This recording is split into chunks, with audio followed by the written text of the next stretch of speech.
Sir अब office की बात करते हैं थोड़ी सी। सर ऑफिस में ऐसे कौन से वास्तु दोष हो सकते हैं जो बिजनेस की ग्रोथ को रोक देते हैं? पहले नंबर पे एमडी कैबिन।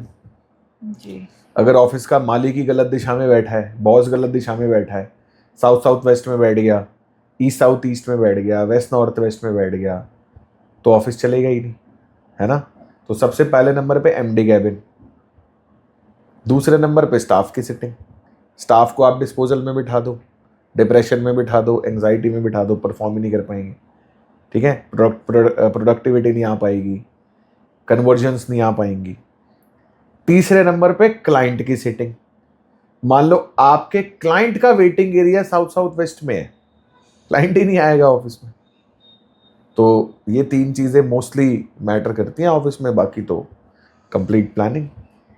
सर ये तो ऑफिस के मेन ओनर की साइड से हो गया, बट जो एम्प्लॉयज़ हैं वो भी तो अपना घर का वास्तु आप ही से करवा रखे हैं, तो उनकी साइड एम्प्लॉयज के लिए ना, जैसे मैं बताऊं, मेजर इम्पैक्ट उनके घर से आता है, उनके घर से। तो ऑफिस में बेसिकली क्या होगा, मान लो कोई एम्प्लॉय साउथ साउथ वेस्ट में बैठ रहा है, तो उस ऑफिस में वो एम्प्लॉय रिप्लेस होता रहेगा, वो टिकेगा नहीं, क्योंकि वो परफॉर्म नहीं कर पाएगा। अभी आई थिंक लास्ट मंथ एक केस आया था, एक क्लाइंट थे मेरे, बहुत बढ़िया उनका काम चल रहा है, सब कुछ बढ़िया चल रहा है, उनके ऑफिस में उनकी पोजीशन चेंज हो गई, मतलब सिटिंग, जैसे पहले वो 11th फ्लोर पे थे, अब वो 12th फ्लोर पे चले गए बॉस के साथ वाले कैबिन में। जो उनको नया कैबिन अलॉट हुआ वो डिस्पोजल में आ रहा है। जब से वो डिस्पोजल में आए हैं, उनकी लाइफ में भयंकर लेवल का स्ट्रेस है, क्योंकि वो बहुत बड़ी पोजीशन पे है, तो उनको फायर नहीं किया जा सकता, निकाला नहीं जा सकता, बट ऑफिस में बहुत ज्यादा कलेश हो रहे थे उनके। अब उनकी सिटिंग चेंज कराई है तो अब रिलीफ है। कितनी बार होता है सर हम वास्तु ढूंढ रहे हैं उनके घर से और इफेक्ट निकल के आ रहा है उनके ऑफिस से? हम तो सब कुछ ही चेक करते हैं ना। जी सर। नॉर्मल कंसल्टेंट्स का काम है खाली एक जगह पे दिमाग लगाना, हम तो सारी चीजें ही चेक करते हैं ना। सर हमने बड़े लोगों के रिगार्डिंग तो घर के फैमिली में सबके बारे में प्रॉब्लम्स डिस्कस करी, पर जो हमारे घर के बच्चे हैं उनके लिए घर में आइडियल डायरेक्शन कौन सी है? डिपेंड करता है बच्चों की एज क्या है। अगर आपके बच्चे बहुत छोटे हैं, एग्जाम्पल 9-10 साल तक की रेंज में है, तो उनके लिए आइडियल दिशा ईस्ट नॉर्थ ईस्ट है, जो कि मस्ती की दिशा है, रिक्रिएशन की दिशा है, डेवलपमेंट की दिशा है, ग्रोथ की दिशा है बच्चे के लिए ना। और अगर 12-15 साल 18 साल बड़े बच्चे हैं, थोड़े से पढ़ाई करने वाले बच्चे हैं, तो उनके लिए आइडियली वेस्ट और वेस्ट साउथ वेस्ट की जो दिशा है वो बहुत बढ़िया दिशा है। तो पेरेंट्स एक्चुअली हमेशा कंप्लेन करते रहते कि मेरा बच्चा पढ़ता नहीं है, मेरा बच्चा मेरी सुनता नहीं है, तो उन चीज़ों का भी वास्तव में इम्पैक्ट रहता है। देखो, सबसे पहली चीज़, जो बच्चे बहुत ज़्यादा ज़िद्दी हैं, जो बच्चे बहुत ज़्यादा एरोगेंट हैं, गुस्से वाले हैं, बात नहीं मानते, सुनते नहीं, पेरेंट्स को बच्चों के आगे झुकना पड़ता है, लाइफ में वही बच्चे ग्रो करते हैं।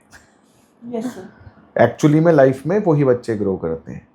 जो बहुत ज़्यादा सीधे साधे, सेंसिटिव, थके हुए बच्चे हैं ना, वो लाइफ में कभी भी ग्रो नहीं करते।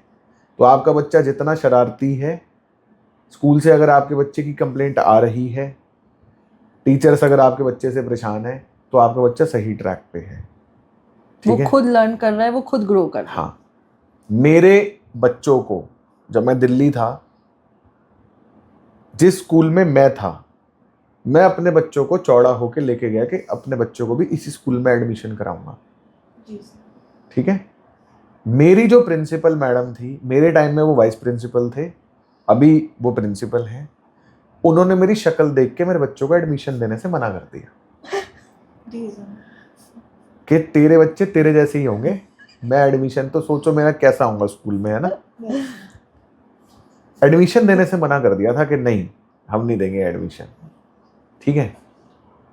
बच्चे वही ग्रो करते हैं। अगर आपका बच्चा ईस्ट ऑफ साउथ ईस्ट में सोएगा, वो बहुत ज्यादा चिड़चिड़ा होगा, हर बात पे रोता रहेगा। डिप्रेशन में सोएगा, हर बात पे रोता रहेगा। साउथ साउथ वेस्ट में सोएगा, बीमार रहेगा। नॉर्थ ईस्ट या नॉर्थ ईस्ट में सोएगा तो भी उसको दिक्कत रहेगी, बीमार रहेगा। ये दिशाएं बस आप अवॉइड करो। नॉर्थ में, नॉर्थ ईस्ट में, साउथ ईस्ट में कॉन्फिडेंस की दिशा है, बहुत अच्छी है। वेस्ट साउथ वेस्ट पढ़ाई की दिशा है, बहुत अच्छी है। वेस्ट में इन दिशाओं में सुलाओ। सर जैसे कि पुराने ज़माने के बड़े स्पेशियस घर हुआ करते थे, अब धीरे धीरे टाइम टू टाइम हर कोई मेट्रोपॉलिटन में शिफ्ट हो रहे हैं और घर के स्पेसेस छोटे होते जा रहे हैं। तो क्या इतने छोटे अपार्टमेंट्स, फ्लैट्स का वास्तु होना पॉसिबल है? मतलब क्योंकि मेरा कंसर्न ये है कि पूरा जैसे कि रूम ही ईस्ट साउथ ईस्ट में आ गया, तो उसमें शिफ्टिंग पॉसिबल थोड़ी कम चांसेस हो जाते हैं। तो आप ही बताइए सर कि कैसे पॉसिबल कर। देखो उस केस में क्या है ना, अगर मान लो आपके पास 2 ही रूम है जी, दोनों अलग अलग अलॉटेड है। एक रूम मान लो आपने बच्चों को दे रखा है, एक में आप खुद सो रहे हो। एक रूम पूरा का पूरा ईस्ट साउथ ईस्ट में आ रहा है, और सर चांस की बात है दूसरा घर पूरा साउथ साउथ वेस्ट में आ रहा है। दूसरा रूम मतलब साउथ थोड़ा साउथ वेस्ट काफी में आ रहा है, मेजर उसका। Major part. तो जी। आप सबसे पहले तो कोशिश ये करो कि जो आपका हेड है ना वो साउथ साउथ वेस्ट में ना आए, या तो वो साउथ आ रहा होगा या साउथ वेस्ट आ रहा होगा, इन दोनों में से किसी में चला जाए। हेड ना आए, मेजरली ब्रेन पार्ट ना आए। दूसरा, कोई इलाज नहीं है, यस सर। और सर उसमें से ट्राई भी कर रहे हैं निकलने की, बट वो निकलने भी नहीं देगा। ठीक है, जी। रूम को चेंज जब तक आप नहीं करोगे दिक्कत सॉल्व नहीं होगी।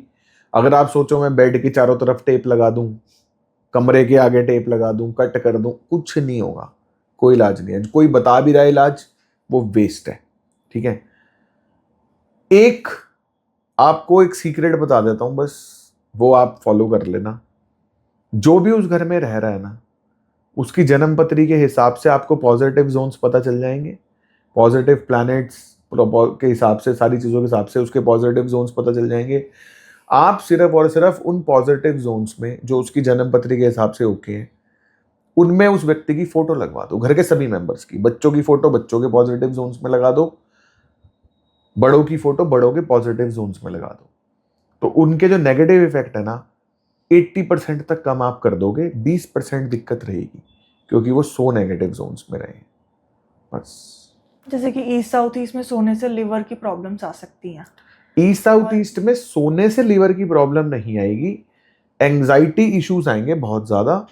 ईस्ट साउथ ईस्ट में अगर उन्होंने चद्दर लाल रंग की बिछा दी तो लीवर इश्यूज आ सकते हैं। बट सर हॉरोस्कोप भी दिखा रही है। तो फिर आएंगे, हॉरोस्कोप दिखा रही है तो आएंगे।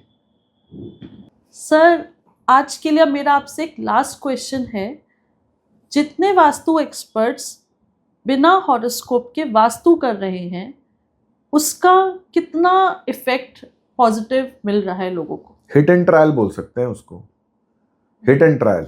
आपने व्यक्ति को नॉर्थ में बिठा दिया, चल गया तो चल गया, नहीं चला तो नहीं चला। बाय चांस की बात है सर, उसके हॉरोस्कोप ने अलाउ कर दिया, नहीं अलाउ कर दिया बाय चांस तो चल गया, नहीं तो नहीं। तो इसलिए मैं आपको हमेशा मना करता हूं कि बिना जन्म पत्री के वास्तु अपने को करना ही नहीं। किसी के पास जन्म पत्री नहीं है तो फिर आप उसका वास्तु दूसरे स्टाइल से जो आपको सिखा रखा है वैसे कर सकते हो। उसमें भी हॉरोस्कोप देखोगे ना, प्रश्न कुंडली देख लोगे, गोचर देख लोगे, नक्षत्र देख लोगे, सारी चीजें देख लोगे, उसके हिसाब से करोगे। तो बिना हॉरोस्कोप के करना ही नहीं है। Basic vastu is hit and trial. चल गया तो चल गया, नहीं तो हो गया काम। चलिए sir, thank you so much. आपने हमारे व्यूअर्स को इतनी सारी नॉलेज दी and it was a blessing to share couch with you today. Thank you so much.